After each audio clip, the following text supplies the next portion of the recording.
Today I saw Yentl. Let me ask you something. Do you find yourself liking the movie Mulan, but wishing it was more focused on the awkwardness of a woman posing as a man? Well, then I've got just the movie for you! Introducing Yentl, one of the most raved about movies of 1983. IMDb calls it a Jewish girl disguises herself as a boy to enter religious training. Head on down to Blockbuster and pick up your copy today. Yentl, written, directed, and starring Barbara Streisand. It's not really anything like Mulan, but I just thought of that comparison. Blockbuster may not have the movie because they are out of business. Side effects may include cringing every time it seems your cover is about to be blown. This is really a random pointless segment that I have no idea why I made, but I'm really hyped up on coffee, so I don't fucking know. Give me a break. I make one of these a day. I'm just trying to be creative with it. I put this movie on my randomized watch list a while ago, and had completely forgot about it until it came up the other day, and I just ordered it from the library and watched it. I didn't really know anything about it except for the short premise IMDb gives, so I had no idea what to expect. And in the menu for the DVD it comes on, there's a little instrumental version of Papa Can You Hear Me, which is a song from the movie. And I recognized that because I think they had it in an episode of The Simpsons. So at that point I figured out it was going to be a musical, so that surprised me. But I was like, okay, cool, maybe there will be some good songs in this. I'll get back to the music in a second. Since I really had no idea where the story was going to go with this premise, that really helped with my enjoyment of the movie. I really didn't know what was going to happen at any time, and so it kept me on my toes and kept me interested. I didn't know Mandy Patinkin was going to be in it. That was a really pleasant surprise. What's going on? It's me, Mandy Patinkin.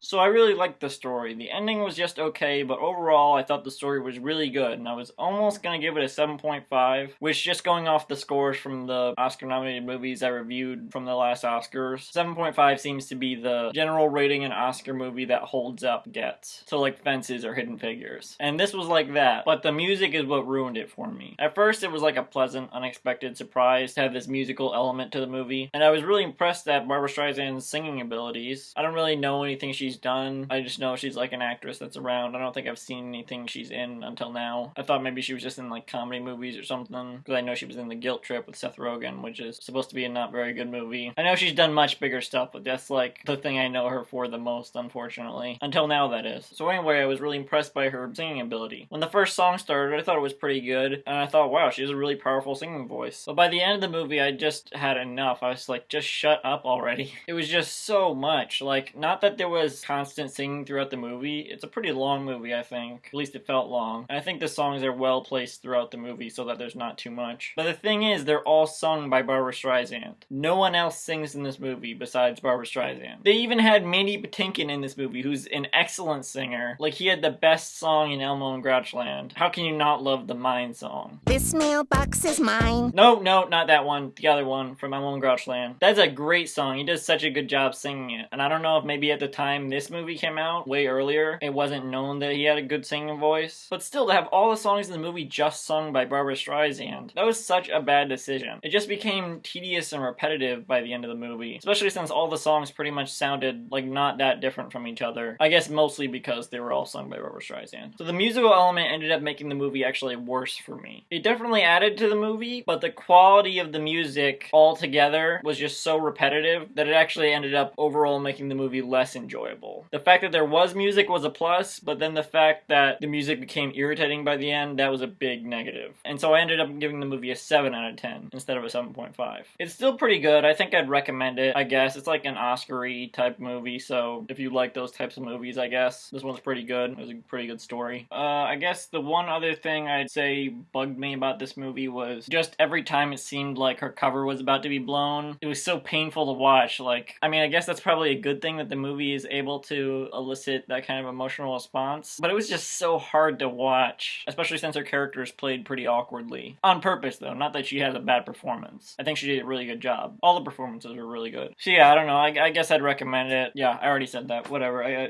Tomorrow I'll see Trolls. Yentl-man. Nothing's impossible.